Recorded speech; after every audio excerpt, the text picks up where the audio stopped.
કંઈક બનવા માંગતો નથી. મિત્રો પણ મને એક વાત સ્પષ્ટપણે કરવી છે. નમોત્સવ કાર્યક્રમ માત્ર એક પ્રોગ્રામ નથી, એક પ્રેરણા છે. આ સ્ટેજ શો ને એક સાધારણ તરીકે લેવાની આવશ્યકતા નથી. It's not a time passing. આ એવા વિરલ અને વિરાટ વ્યક્તિત્વનું એમના જન્મથી અત્યાર સુધીની જે જર્ની છે, એ જર્નીને સંક્ષિપ્તમાં દર્શાવવાનો એક વિશેષ પ્રયાસ થયો. આ એવું વ્યક્તિત્વ કે જેને સાધારણ પરિવારમાં જન્મ લીધો, કલ્પના પણ નહીં કરી હોય. જે પરિવારમાં જન્મ્યા હશે એમને એ વખતે કદાચ પરિવારના લોકોને પણ પ્રધાનમંત્રી, પાર્લામેન્ટ, રાષ્ટ્રપતિ આ શબ્દો પણ એમના માટે કદાચ એ વખતે ખૂબ અજાણ્યા હશે. એવા પરિવારમાં જન્મેલી વ્યક્તિ છેલ્લા અર્ધ શતક લગભગ 50 કરતા વધુ વર્ષોથી સમાજ માટે, દેશ માટે જેને પોતાનું સર્વસ્વ સમર્પિત કર્યું છે એવા આદરણીય નરેન્દ્રભાઈને આ જન્મથી એમના અત્યાર સુધીની યાત્રા બતાવતું આ એક સુંદર મજાની નાટિકા છે.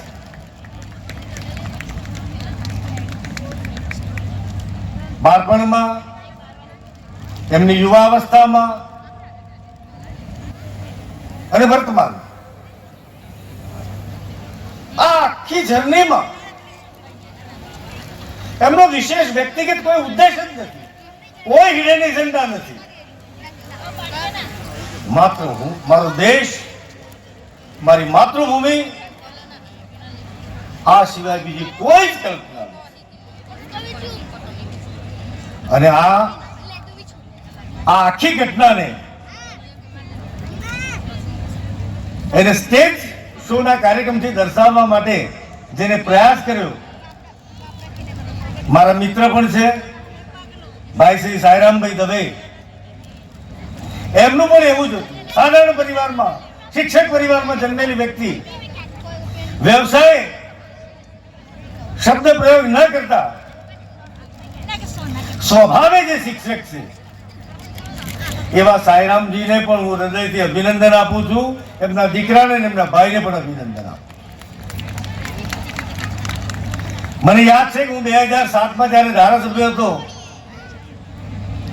એ વાતને લગભગ 19 વર્ષ થયા. 19 વર્ષ પહેલા એક સાધારણ નાનકડી રકમના માધ્યમથી રકમ લેવાનો એમનો સ્વભાવ પણ નહોતો. એ વખતે પોતાની ટેલેન્ટને લોકો સુધી મૂકવા માટે મારા વિશેષ આગ્રહના કારણે ફૂલ નહીં તો ફૂલની પાંખડી એવું એક નાનકડું એમને રકમ મેં એમને આપી હતી. ત્યાંથી એમને પ્રારંભ કર્યો અને આજે આવો વિશાળ સ્ટેજ શો કરવા જઈ રહ્યા છે. અને આખું એમને દિગ્દર્શન, એની સ્ક્રિપ્ટ રાઇટિંગ, આ બધું જ કામ જો કોઈએ કર્યું હોય તો ભાઈ શ્રી સાંઈરામજીએ કર્યું છે. સાંઈરામજી માટે મારે એક વાત એટલા માટે કરવી છે, એમને પોતાની એક શાળા બનાવી છે ગોંડલમાં, સેલ્ફ ફાઇનાન્સ. મૂલ્ય આધારિત શિક્ષણ કેવી રીતે હોય, સભ્યતા આધારિત શિક્ષણ કેવી રીતે હોય, સંસ્કાર આધારિત શિક્ષણ કેવી રીતે હોય, સંસ્કૃતિ આધારિત શિક્ષણ કેવી રીતે હોય, આ બધા જ શબ્દોનો સરવાળો કરી એમને સુંદર મજાની શાળા ગોંડલમાં એમને પ્રારંભ કર્યો છે. મેં એમને નિમંત્રણ આપ્યું છે કે મારા શિક્ષકો સાથે વાત કરજો, મારા વિદ્યાર્થીઓ સાથે વાત કરજો. ખૂબ બુદ્ધિમાન વ્યક્તિ છે. એમને પણ હું આ હૃદયથી અભિનંદન આપું છું. આ સ્ટેજ શોમાં જે પરફોર્મ કરવા જઈ રહ્યા છે 100 કરતા વધુ કલાકારો, એમને પણ શુભકામનાઓ આપું છું, અભિનંદન આપું છું.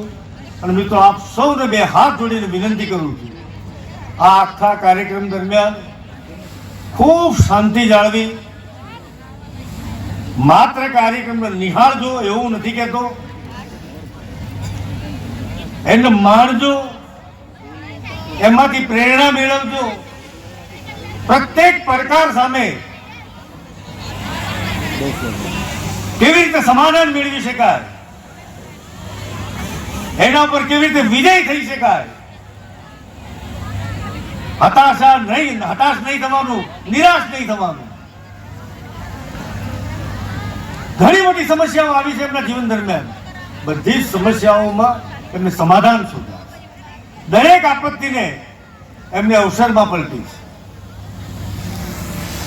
અને એટલે જ સમગ્ર વિશ્વમાં 29 અથવા તો 30 કરતા વધુ દેશોએ જે તે દેશના સર્વોચ્ચ સન્માન એમને આપ્યા છે.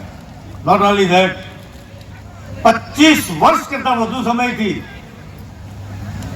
પૂર્વ પ્રધાનમંત્રી જવાહરલાલ નહેરુનો કાર્યકાળ તેના 17-18 વર્ષનો હતો. આદરણીય પ્રધાનમંત્રી નરેન્દ્રભાઈનો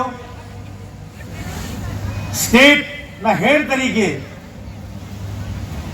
એડમિનિસ્ટ્રેશનના હેડ તરીકે 25 વર્ષ કરતા વધુ કાર્યકાળ જેમને આ દેશ માટે અને સમાજ માટે જેને પોતાનો સમય આપ્યો છે, એવા નરેન્દ્રભાઈને ધ્યાનમાં રાખી, એમના યાત્રાને, જીવન યાત્રાને ધ્યાનમાં રાખી આ જે સુંદર મજાનો સ્ટેજ શો થવા જઈ રહ્યો છે. સૌ કલાકારોને પુનઃ હૃદયપૂર્વકની શુભકામનાઓ પાઠવું છું, અભિનંદન આપું છું. અને આપ સૌને પણ મોટી સંખ્યામાં પધારવા બદલ આપ સર્વેનું સ્વાગત કરું છું. કાર્યક્રમ ખૂબ શાંતિથી નિહાળજો. સેલવાસા અને ખાનવેલમાં પણ આગામી દિવસોમાં 2 દિવસ લગાતાર કાર્યક્રમ થવાનો છે. ખૂબ મોટી સંખ્યામાં આપણે એમાં ભાગીદાર થઈએ, એમાં સહભાગી બનીએ અને આ કાર્યક્રમને માણીએ એવી જ પ્રાર્થના સાથે મારી વાણીને વિરામ આપું છું. આભાર, ધન્યવાદ.